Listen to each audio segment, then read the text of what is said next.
नमस्कार दोस्तों, एक बार फिर से आपका स्वागत है डार्क खूनी की एक और नई खौफनाक कहानी में। आज की कहानी सिर्फ डरावनी ही नहीं, बल्कि एक रियल स्टोरी पर आधारित है। अगर आपको ये कहानी पसंद आए तो कमेंट करना बिल्कुल ना भूलें और अपना सपोर्ट जरूर दिखाएं। तो आइए, बिना वक्त गवाए इस खौफनाक कहानी को शुरू करते हैं। ये बात उस रात की है जब मैं, सौरभ और आकाश बस ऐसे ही रात को घूमने के लिए निकले थे। हम लोग कार में थे और समय लगभग रात के 12 बजे का था। शुरुआत में सब कुछ बिल्कुल नॉर्मल था। हंसी मजाक चल रहा था, सड़कें खाली थीं और रात की ठंडी हवा कार के शीशों से टकरा रही थी। तभी अचानक आकाश के फोन पर एक कॉल आया। जैसे ही उसने कॉल सुना, उसका चेहरा एकदम बदल गया। उसके दादाजी अचानक बहुत ज्यादा बीमार हो गए थे। आकाश का गला भर आया, आंखों से आंसू बहने लगे। उसे तुरंत घर पहुंचना था। मैंने स्टीयरिंग घुमाते हुए कहा, शॉर्टकट ले लेते हैं, आर्य कॉलोनी से निकल जाते हैं। यह सुनते ही सौरभ ने मना कर दिया। उसने कहा, भाई रात के टाइम आर्य से मत जा, वहां का माहौल ठीक नहीं होता।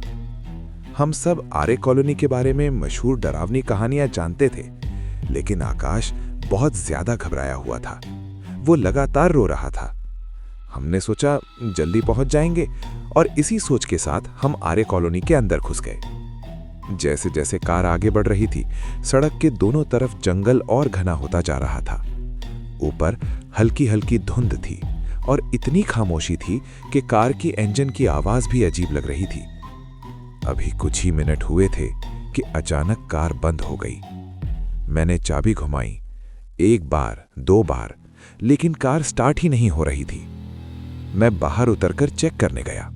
सब कुछ नॉर्मल लग रहा था, पेट्रोल भी था, फिर भी कार स्टार्ट नहीं हुई। उस पल मेरा दिल जोर जोर से धड़कने लगा।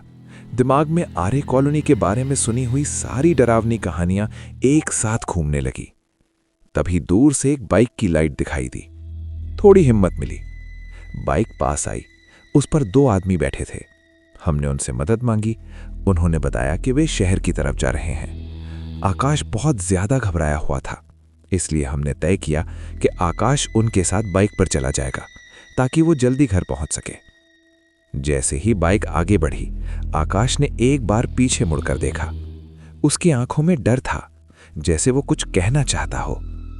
और तभी मैंने कुछ देखा। सड़क के किनारे से एक औरत हमारी कार की तरफ धीरे धीरे चलकर आ रही थी।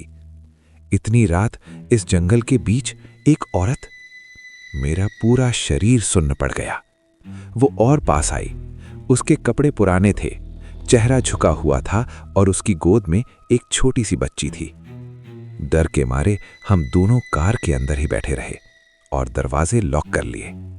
वो औरत बिना हमारी तरफ देखे सीधे कार के सामने आकर सड़क पर बैठ गई और जोर जोर से रोने लगी। उसका रोना इतना भयानक था कि लग रहा था जैसे वो आवाज सीधे दिल के अंदर घुस रही हो। तभी मैंने ध्यान दिया कि उसकी गोद में जो बच्ची थी वो बिल्कुल भी नहीं हिल रही थी। और फिर जो हमने देखा, उसके बाद मेरी सांस अटक गई। वो बच्ची धीरे धीरे कंकाल में बदलने लगी। हम दोनों एक दूसरे को देख रहे थे, लेकिन बोल नहीं पा रहे थे। आवाज जैसे गले में ही अटक गई थी। उस औरत ने अचानक ऊपर देखा। उसकी आंखों में आंसू नहीं थे, सिर्फ एक खालीपन था। वो बिना कुछ बोले सामने खड़े उस पेड़ की तरफ बढ़ी और फिर हमने देखा, उसने अपनी साड़ी का पल्लू पेड़ की शाख पर डाला और उसी पेड़ से फांसी लगा ली। ना कोई चीख, ना कोई आवाज, बस कुछ सेकंड की खामोशी, और फिर सब कुछ गायब हो गया, जैसे वहां कभी कुछ हुआ ही नहीं हो। सौरभ कांपते हुए बोला, गाड़ी स्टार्ट कर अभी। मैंने चाबी घुमाई। इस बार कार तुरंत स्टार्ट हो गई। हम बिना पीछे देखे वहां से निकल आए।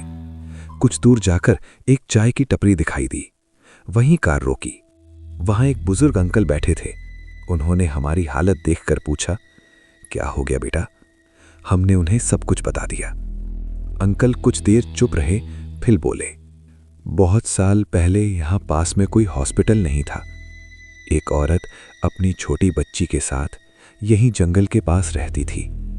एक रात बच्ची की तबीयत अचानक बिगड़ गई। वो मदद के लिए निकली, लेकिन कोई नहीं रुका।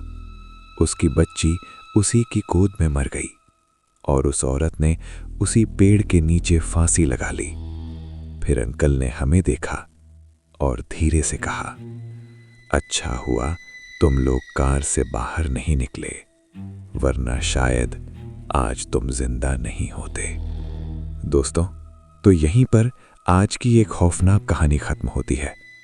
अगर आपको ये स्टोरी पसंद आई हो तो हमारे चैनल को अपना प्यार देना बिल्कुल न भूलें। ऐसी ही रियल और डरावनी कहानियों के लिए चैनल को सपोर्ट करें, लाइक और कमेंट जरूर करें। फिर मिलेंगे एक नई कहानी के साथ। तब तक के लिए ध्यान रखिए और धन्यवाद।